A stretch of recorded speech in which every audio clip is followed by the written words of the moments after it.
Welcome to day 49 of our 365-day journey through the Bible. We are beginning the book of Leviticus today, a book that outlines God's laws for offerings, sacrifices, and holiness. In chapters 1 and 2, we will learn about the burnt offering and the grain offering, both of which symbolize dedication and worship to the Lord. Let us open our hearts as we listen to the word of God. Leviticus chapter 1. And the Lord called unto Moses and spake unto him out of the tabernacle of the congregation, saying, Speak unto the children of Israel, and say unto them, If any man of you bring an offering unto the Lord, ye shall bring your offering of the cattle, even of the herd, and of the flock. If his offering be a burnt sacrifice of the herd, let him offer a male without blemish. He shall offer it of his own voluntary will, at the door of the tabernacle of the congregation before the Lord. And he shall put his hand upon the head of the burnt offering, and it shall be accepted for him to make atonement for him. And he shall kill the bullock before the Lord, and the priests, Aaron's sons, shall bring the blood and sprinkle the blood round about upon the altar. That is by the door of the tabernacle of the congregation. And he shall flay the burnt offering and cut it into his pieces. And the sons of Aaron the priest shall put fire upon the altar, and lay the wood in order upon the fire. And the priests, Aaron's sons, shall lay the parts, the head and the fat, in order upon the wood that is on the fire which is upon the altar. But his inwards and his legs shall he wash in water.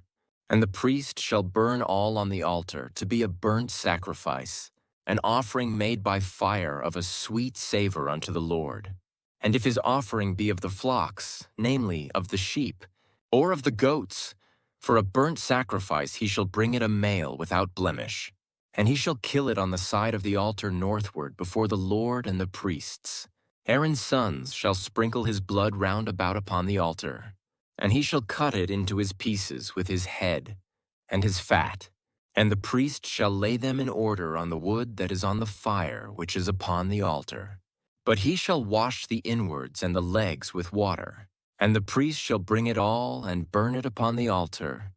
It is a burnt sacrifice, an offering made by fire of a sweet savor unto the Lord.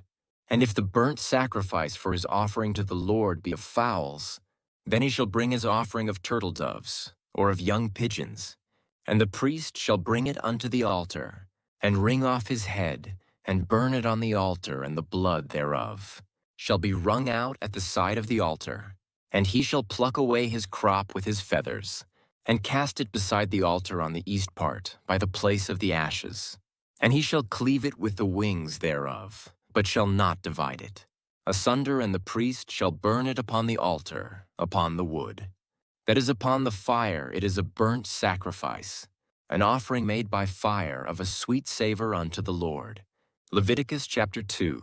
And when any will offer a meat offering unto the Lord, his offering shall be of fine flour, and he shall pour oil upon it, and put frankincense thereon.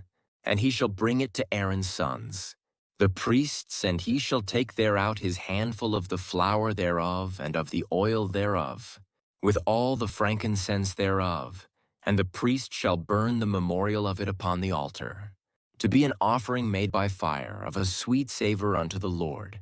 And the remnant of the meat offering shall be Aaron's and his sons. It is a thing most holy of the offerings of the Lord made by fire. And if thou bring an oblation of a meat offering baken in the oven, it shall be unleavened cakes of fine flour, mingled with oil, or unleavened wafers anointed with oil. And if thy oblation be a meat offering baken in a pan, it shall be of fine flour unleavened, mingled with oil. Thou shalt part it in pieces, and pour oil thereon. It is a meat offering. And if thy oblation be a meat offering baken in the frying pan, it shall be made of fine flour with oil. And thou shalt bring the meat offering that is made of these things unto the Lord. And when it is presented unto the priest, he shall bring it unto the altar. And the priest shall take from the meat offering a memorial thereof, and shall burn it upon the altar. It is an offering made by fire of a sweet savor unto the Lord. And that which is left of the meat offering shall be Aaron's and his sons. It is a thing most holy of the offerings of the Lord made by fire. No meat offering which ye shall bring unto the Lord shall be made with leaven, for ye shall burn.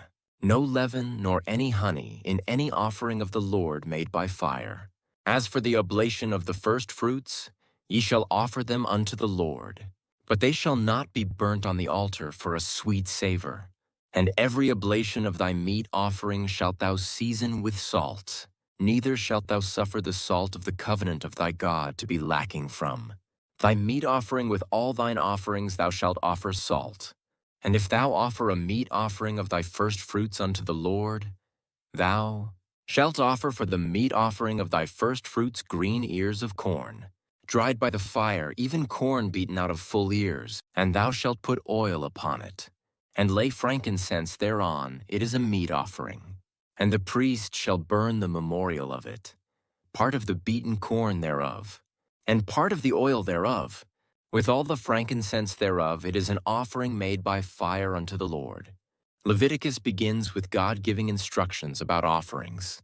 The burnt offering represents complete surrender to the Lord, while the grain offering signifies gratitude and devotion.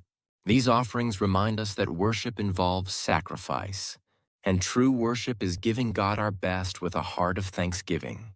As we reflect on these passages, let us ask ourselves, are we offering our lives fully to God? Are we honoring Him with our hearts and actions? Thank you for joining today as we begin the journey through Leviticus. The principles of worship and dedication we see in these offerings continue to point us toward Christ, who became the ultimate sacrifice for us. Join us tomorrow as we continue with Leviticus chapters 3 and 4. May the Word of God guide and bless you today.